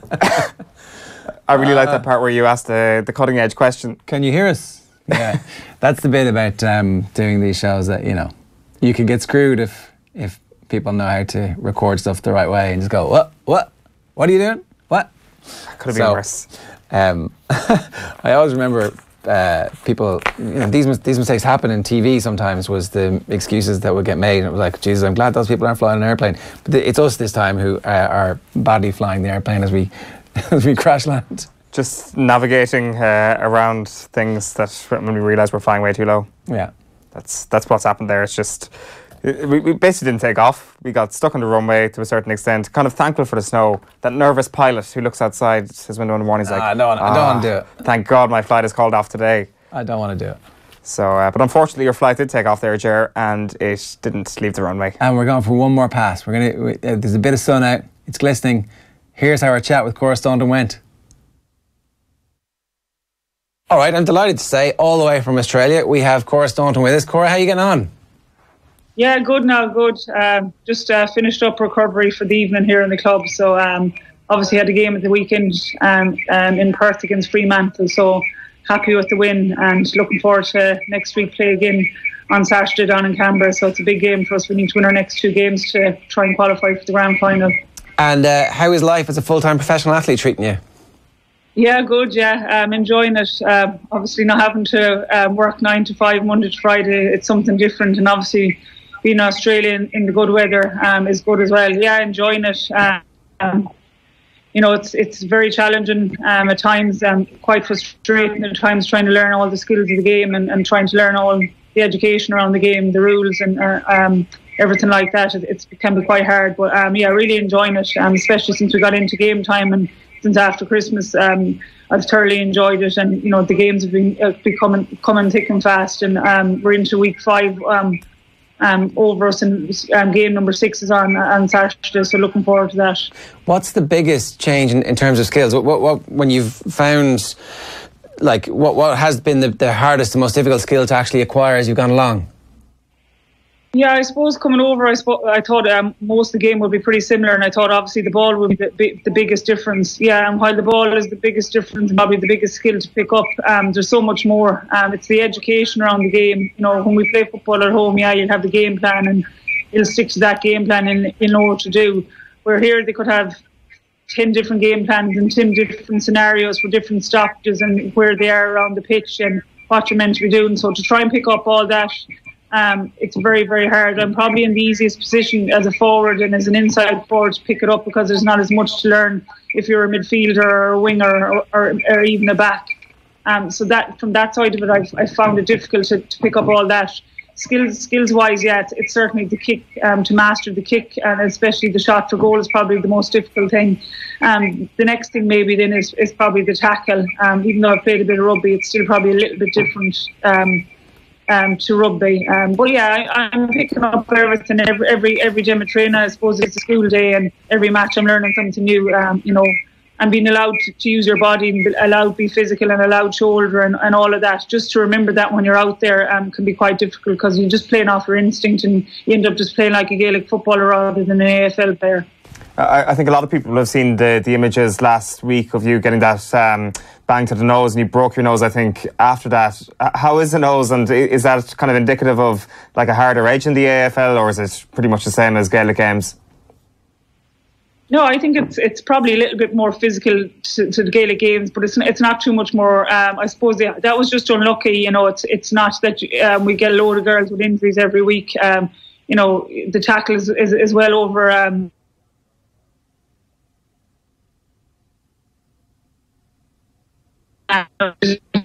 Till wait till after the season is over to have the operation. It's not really affecting me anyway. So I could decide to play on, and the season is very short. So I kept playing on, and I've played the last 2 matches are broken, and it's not really affecting me in any way. That's hardy stuff. You scored a great goal at the weekend as well that quickly flew around on social media too. So obviously you've got your eye in. I suppose I've done a lot of extra work, I suppose, in the club. We probably train about four times a week, and obviously I'm not working over here, so I've extra time to spend in the club. So yeah, I probably in the club maybe 6 days a week, and I come in maybe twice a week to do extra kicking sessions with our coach Al, and I've learned a lot from him in the time that I've been coming in. So yeah, I'm trying to improve all the time on kicking. It is a thing as a forward, we're trying to get scores, but I suppose I had to change my mindset since I come over here. I'm used to probably taking maybe 15 or 20 shots a game at home and maybe scoring a lot more than I would over here. So it's completely different. If you get 2 or 3 shots or so in a match here, it's huge. Or if you get 2 or 3 goals in a match here, it's huge. So there's other parts of the game that you're trying to get better at, and obviously assists and just pressurising the play and stuff like that. I just have to change my whole mindset and kind of not worry, but not think like I'm playing Gaelic football and it's a new game and have different goals over here than you would at home. You mentioned your coach Al McConnell there. Like he seems to be very impressed with your start to life down there. Some of the quotes I've been seeing, like he's mentioned stuff about you giving a lot back to the club already, that people are learning a lot from you, especially off the pitch. So clearly you're contributing as well as picking up learning so far as well. Yeah, I suppose, yeah. Well, I suppose as one of the older players in the group, we've a couple of girls kind of over the age of 30, and I suppose Al has put that responsibility on us to try and, guide the younger girls. Maybe they're are in their early 20s or even in their late teens, and they're going to be the future of the club. And I suppose it's nothing different than we do at home. I work with a lot of the younger girls, whether it's in Carnacon or it's in Mayo, trying to guide them along and maybe give them some words of wisdom that was given to me as a young 21-year-old, and just trying to make them better footballers and better players and even better people on and off the pitch. So yeah, you subconsciously be doing that. It's not that I go out every day to be doing that at training. It just happens, I suppose, over time you've become a leader, and I suppose you continue to do that. It's no different. It's a new game over here. So Al likes to obviously say that we do things. He's a brilliant coach here. The girls love him, and he's done a lot for the club since he took up the role. So yeah, it's been a topsy-turvy year. We've won some matches and obviously lost some matches, but it's good that going into the last two rounds that we're in with a chance of making the grand final. I mean, it's obviously harder to be a leader in that way when you're actually learning the skills of the game yourself, but I guess you can separate these two things and still be a leader in how you prepare and do all that kind of stuff, and then be a leader like on the field while you're still acquiring the skills. Yeah, certainly. I suppose you can lead by the way that you train, and then by training hard all the time, and maybe coming into the club and doing your extra work. There's certainly times of training. When I started that, you'd be quite nervous and anxious when you're going out to training, and when I'm on a GA pitch, I'm very comfortable and I'm in control and I know exactly what's happening. And the same when I go out in the game and I know what everyone else is doing on the pitch. So when I'm over here, I just about know what I have to do on the pitch, and I have no idea what everyone else is doing. So at times it's difficult going out to training, and you're going into ball drills and you're a lot more nervous than you would be at home, because obviously the skills are different. But yeah, I suppose his leadership is shown in many different ways, and whether it's an arm around a girl maybe that's struggling, or here we've a thing called team selection, which is again a bit different to home, where only 21 players get picked every week and 9 girls don't get picked to travel, or if we're at home, play at home. So there's 9 girls disappointed every week. They're not involved in the match day, where at home we've 30 girls, they're involved in the panel. So that's a struggle for girls as well. So from that point of view, maybe to help them get over the disappointment of not being selected, and trying to get them motivated for the following week. But that said, the first few weeks I was here, that was a thing that I worried about, was being selected, because I would have spoken to Al when I met him first in October, along with Nick Walsh, and said, when I come over here, if I'm not good enough to make the team, I don't want to be just selected because he brought me over from Ireland and just because who I am. So I'm pushing hard every week for selection, and certainly the first 2 or 3 weeks was nervous when it came to Wednesday or Thursday and selection was made. And again, that's a whole new change for me. And I suppose at my age, I maybe in times past in GA, I probably haven't worried about being selected, but I've probably seen it from the other side now, that girls that worry every week in GA about making the first 15, how it feels. And these things that I'm learning, I'm supposed to be learning at 36 years of age, is probably a good thing. And to be able to bring that home to the club girls, and if I go back to playing with Mayo, to bring that home to the county girls, it's going to be a huge bonus. So what do you expect to happen then? There's obviously, you're coming towards the end of the season at the moment. These seasons seem to dovetail nicely for this year anyway. Yeah, I'll obviously finish out the couple of matches left here, and as I said, hopefully it'll finish in a grand final. I've a couple of weeks after the season is finished that I have to go and have obviously operation on my nose and finish up a couple of things here with the club, obviously medically to be checked out, and just have a chat or review at the end of the year. And I fly home sometime, I think it's in the middle of April. So yeah, I'm going to see how the body is after the next couple of weeks. It's been a hell of a long season since January 2017 when I first put on my boots with Mayo, to obviously winning the All Ireland for Carnacon in December, and then arrived out here on a Thursday, and straight into training on Thursday night out here. So it's been all go. So the body probably needs a little bit of rest. It's probably going to have a rest after I have my operation, and take a few weeks here in the sun before I go back. And I'll try and make a decision then, while I'm over here, and I'll go back and I'll obviously talk to Peter Lee, our manager, and if I'm going back playing with Mayo, you'll certainly hear it in the news by probably sometime early May. I'm not going to hang on the decision for too long. I'll certainly be back into league games with Carnacon when I go straight back in. I'm sure we'll have probably a couple of league matches in April that I'll go back into. But I've no decision made. I really want to. I said coming over here, I really want to make the most of this challenge and give it my all and give it my best. And that's what I'm going to continue to do for the last couple of matches. When that's all done and when the season is over here, I'm going to, sit down and take time to think. I'm going to have to look, obviously, for the future with AFL as well and what I'm going to do there and what the club wants me to do. So there's a couple of things that I need to look at. But, as I said, if you're going to see me back in the Mayo jersey, you'll probably see me back, pretty soon after I go back. I'm not going to, be one of these people that'll waltz in the middle of June and championships start. And, I'll have to go back and put in the hard yards if I do decide to go back. Has there been a noticeable support on the ground for you over there, Cora? Because obviously there's a huge Irish diaspora over there, and I understand there's free entry into women's AFL games as well. Yeah, so there is. Yeah, there's free entry in most games. If not, there's a very small charge if the games are big. Some of the games have got, I think one of them was nearly up on 40,000 for one of the games here. I think it was actually down in Perth that game that it got up to that record. So there's obviously, I was in Perth at the weekend, so I at least seen, I'd say 15 or 20 red and green jerseys, Mayo people that came to the match to support, which was great to see. And the same in any of the home games that we've had in Sydney. I've seen a couple of Dublin jerseys and Galway jerseys and Donegal jerseys at them matches, and obviously the talking point of Sonia being at her match, our third round match against Collingwood in Melbourne, and that's well over the papers at home. So Sonia's been in regular contact with me, which is great, to have that support there at the matches. So anywhere you go, and even the guys over here that's playing AFL, the likes of Pierce, Hanley from Mayo, and Zach Toohey, and a couple of the guys from the other clubs have all been on to me, and obviously Tig here as well in Sydney. They've all been on to me, whether through text message or phone calls. So it's lovely, I suppose, when you're that far away from home to have people. I'm lucky my brother's over here and his wife and 2 kids, so have them at most of the matches as well. So it's lovely. But with the club I'm at here with the Giants, it's one big family.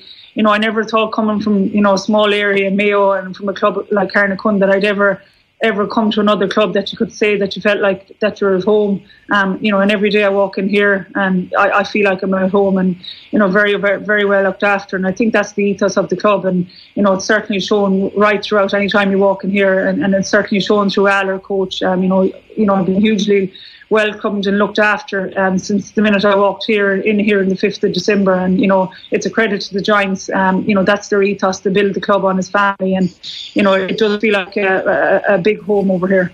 That's class. I didn't realise that you had family in Sydney who were actually able to come to the matches as well, which must have been brilliant to, because again, the notion of actually going and play football in Australia and hang out with your brother and his family must never really look on the cards until it happened. Do you feel like you're part of something that is a big startup that actually is getting attention and that is like, because it's kind of at the bleeding edge of women's sport worldwide at the moment? Yeah, I suppose, it's second year in, as a semi-professional league, and, the support for it over here is massive, as I said, and obviously here in Sydney and New South Wales, it's growing. It wouldn't be the biggest, AFL wouldn't be the biggest sport here at all, but if you go down to Melbourne, it's AFL crazy. So, it's building all the time. It's just so professional. Like the matches are on live. Every match is live. It's played for the 7 matches. All our matches are live. They're on two stations over here, Fox Sport, and they're on 7. There's footy shows about them. You'll see all the top stars of AFL on billboards, on buses, everywhere in the airport. It's so well advertised over here, and the AFL are pumping a lot of money into it, and it's only going to grow and grow. Obviously next year, there's 8 teams in the league this year. Next year it goes to 10, and I think the following year they're hoping to go to 14. So there's going to be more and more matches, and there's going to be more and more girls playing the sport, and the season is going to last for longer. So it's hugely positive. And it's like any game. It's very much in its infancy, but it's the game is improving. Even as ourselves as a club, every game we go out and play, we're getting better and better. And I'm sure in 5 or 10 years' time, AFLW over here is going to be massive, and it's a massive thing for Australian sport, and especially for a team sport that's professional over here. So. yeah, it's great to be a part of it. I'm not going to be part of it for very long at my age. I'm getting certainly towards the end of my career, but it's great to have been given the opportunity to come over and play. And at times when I was first asked, I was very anxious and probably worried about coming over to play. But since I came over, the opportunity has been massive. And I do sit at home some evenings wishing I was younger and that the opportunity could maybe last for a couple of years. Well, maybe, who knows? No one's going to write you off anyway just yet. Would you recommend it then for a bunch of other people to head over and do a couple of years at an early stage in their career? It definitely seems like you've no regrets at all. No regrets, but it's easy for me. I'm near the end of my career. I'm lucky enough I've won All Irelands with Carnacon and Mayo, and it doesn't really affect the season if I do want to go back and play up Mayo. As I said, it will in time affect the season because it will become a longer season. Obviously I'd love more GAA players to come across from Ireland to Australia and play. It's not a game that for me I picked up quite quickly in maybe the 12 weeks that I'm here, but that's because of the position I'm playing in. I think an inside forward or a tall forward, as I'm known, is probably the one position that you can pick up quite quickly, where if you're trying to play as a midfielder or a winger or even as one of the key defenders, it's probably going to be a lot harder to pick up that position as quickly as being an inside forward. So if you're coming over, it's probably going to take a little bit longer. You're not going to be maybe going straight into the team. I suppose from my point of view, I'm lucky that I'm physically big and I'm strong, and that has helped hugely. So it's only going to. I only see it suiting a certain type of GAA player. It's not going to suit all, and I'm sure that's seen in the men's game too of the style of players that's gone over. But yeah, who knows next year if there'll be more GAA players going over. As I said, there's 2 new teams coming in. Will it be an avenue clubs used to recruit? I don't know. But I wouldn't be worried for ladies football going forward that you lose a lot. You might lose a couple, but it's not going to be it's not going to be a huge drain on players, certainly. Well, listen, Cora, congratulations, and thanks very much for talking to us this morning. Cheers. No bother at all. OTB AM. In association with Air. Get Air Sport free with Air Broadband.